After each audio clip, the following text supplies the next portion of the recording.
మీరు దాన్ని అలో చేశారు. 2 ట్యాంకర్లు అలో చేసిన తర్వాత 3వ ట్యాంకర్ను మీరు టెస్టుకు పంపితే ఈ రిపోర్టు వచ్చింది, వెజిటబుల్ ఆయిల్, ఎడిబుల్ ఆయిల్ కలిపారు అని మీరే ప్రకటించి, చంద్రబాబు నాయుడు గారు దాంట్లో జంతు కొవ్వు వాడినారు అని చెప్పిన తరువాత మీరు ప్రెస్ మీట్ పెట్టి శ్యామలరావు గారు చంద్రబాబు ఏదైతే చెప్పాడో దానికి తందానా అని చెప్పినటువంటి విషయాలన్నీ చూస్తే దేనికి ఇది పోతున్నది అని చాలా బాధ కలుగుతుంది. దానికి మళ్ళీ చంద్రబాబు గారు ఆలయ శుద్ధి చేయమని చెప్పటం, దానికి శ్యామలరావు మొత్తం అందరి అధికారులని, ఆగమశాస్త్ర పండితులని, ప్రధాన అర్చకుల చేత మీటింగ్ పెట్టి ఈ రోజున ఒక యాగం జరపటం. దాదాపు నెల రోజులు కూడా కాల. నిజమైతే పవిత్రోత్సవాలు ఎందుకు జరుగుతాయి శ్యామలరావు గారు? ఆ మాత్రం మీరు తెలియకుండా యూఓగా ఎందుకు వచ్చినట్టు నాకు అర్థం కావటంలే. పవిత్రోత్సవాలు పొరపాటునైనా ఎక్కడైనా పొరపాట్లు జరిగితే అవి మా తప్పుగా మన్నించమని వేడుకుంటూ భగవంతుణ్ణి ప్రార్థిస్తూ అవి ఆ పవిత్రోత్సవాలు జరుపుతారు. మళ్ళీ మీరు చంద్రబాబు చెప్పినాడని చెప్పి ఈ సంప్రోక్షణ చేద్దామా, శుద్ధి కార్యక్రమం చేద్దామా, శుద్ధి కార్యక్రమం అని చంద్రబాబు చెప్పగానే ఆ కోయిల ఆళ్వార్ తిరుమంజనానికి కూడా రెడీ అయిపోయినారు వీళ్ళు. ఇంకేం మాట్లాడాలి? సంవత్సరానికి 4 సార్లు జరిగేటువంటి అత్యంత పవిత్రమైన కోయిల ఆళ్వార్ తిరుమంజనం కూడా దాన్నే శుద్ధి అనేది. దానికి కూడా ఏ రూపంలో జరపాలా అని అంటే పాపము మా ప్రధాన అర్చక స్వాములు, ఆగమ పండితులు అంగీకరించినట్టు లేదు కాబట్టి సరిపోయింది. కానీ లేకపోతే దానికి కూడా సిద్ధపడి ఉండేవాళ్ళు. ఎందుకు? మా మీద నిందలు మోపి ఆ నిందను రుజువు చేయటం కోసమని రుజువులు దొరకవు కాబట్టి ఈ రకంగా సెంటిమెంట్ ఉపయోగించి ఆలయ శుద్ధి చేసి మొత్తం అంతా కూడా ప్రక్షాళన చేసేశాము అని చెప్పి జనాన్ని నమ్మించేటువంటి ప్రయత్నం. శుద్ధి చేయాల్సింది ఆలయాన్ని కాదు, చంద్రబాబు నాలుకని. అది శుద్ధి కావాలా? ఇంతటి అబద్ధాలు చెబుతున్నటువంటి ముఖ్యమంత్రి గారి నాలుక శుద్ధి కావాల్సినటువంటి అవసరం ఉన్నది.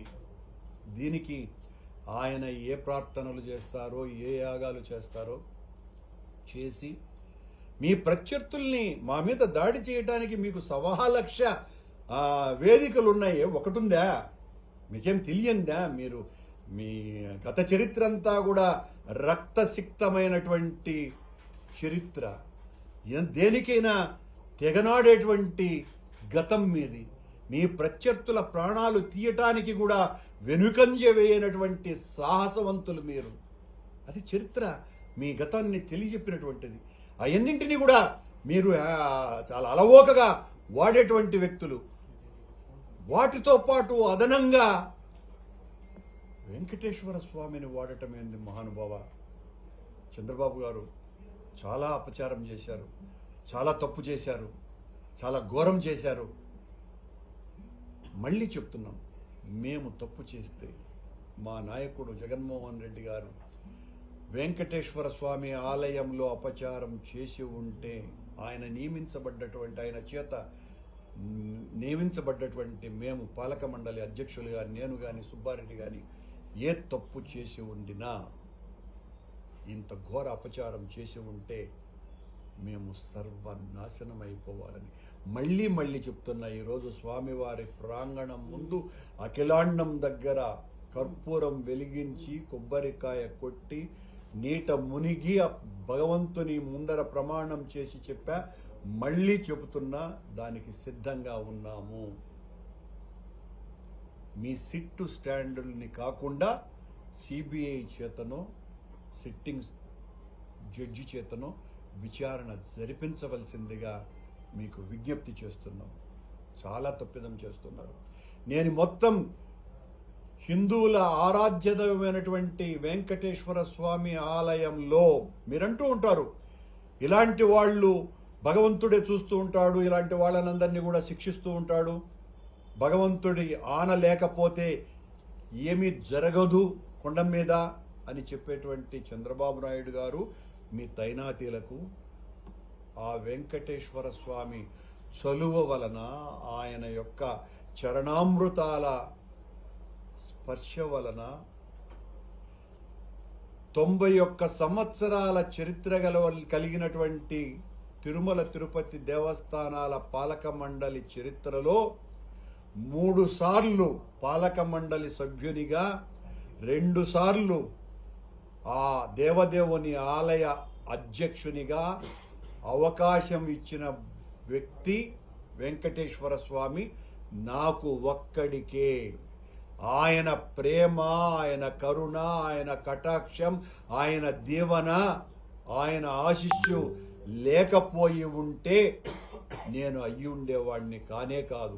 నా మీద గతంలో కూడా మీరు అనేక రకాలైనటువంటి అభాండాలు వేసి అనేకంగా తిట్లు తిట్టినా, ఇలాంటి దుర్మార్గులను చేసినారు అని నిందలు మోపిన తర్వాత కూడా ఆ దేవదేవుడు మళ్ళీ నాకు 5 సంవత్సరాలలో 4 సంవత్సరాల పాటు పాలక మండలి సభ్యునిగా, ఆఖరి సంవత్సరం పాలక మండలి అధ్యక్షునిగా నియమించినాడు. అంటే ఆయన దయ వలన అయినాను, ఆయన కరుణ వలనే అయినాను, ఆయన భక్తుడును కాబట్టే అయినాను.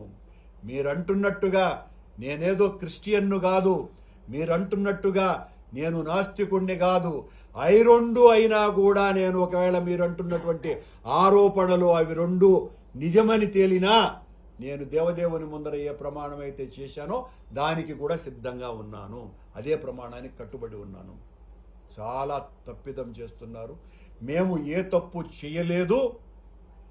వెంకటేశ్వర స్వామి ఆలయ అన్నప్రసాదాలలో, లడ్డూలలో మా వలన ఏ రకమైనటువంటి కళంకితము జరగలేదు.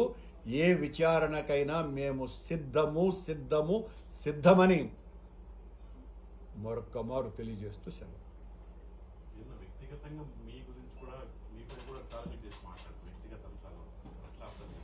అదే కదా చంద్రబాబు నాయుడు గారిలో ఉన్నటువంటి నైజమే అది. వ్యక్తిగతంగా నా కూతురు పెళ్లిని నేను, మీ అందరూ కూడా సాక్ష్యమే, మీ అందరి దాదాపు 60,000 మంది నా కూతురు వివాహానికి వచ్చినారు. సాంప్రదాయ హిందూ వివాహ పద్ధతిలో జరిపినాం.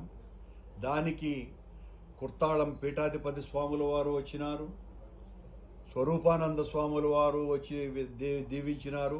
60,000 మంది, అనేక మంది రాజకీయ ప్రముఖులు. అంతెందుకు చంద్రబాబు గారు మీ వియ్యంకుడు, మీ బావమరిది, నాకు చాలా సన్నిహితుడైనటువంటి నందమూరి బాలకృష్ణ గారు అదే పనిగా హైదరాబాదు నుంచి నా కూతురి వివాహానికి హిందూ సాంప్రదాయ పద్ధతిలో జరిగినటువంటి నేను చేసిన నా కూతురు వివాహానికి వచ్చి దీవెనలు అందించినారు. మీరు కావాలంటే మీ వియ్యంకుడైన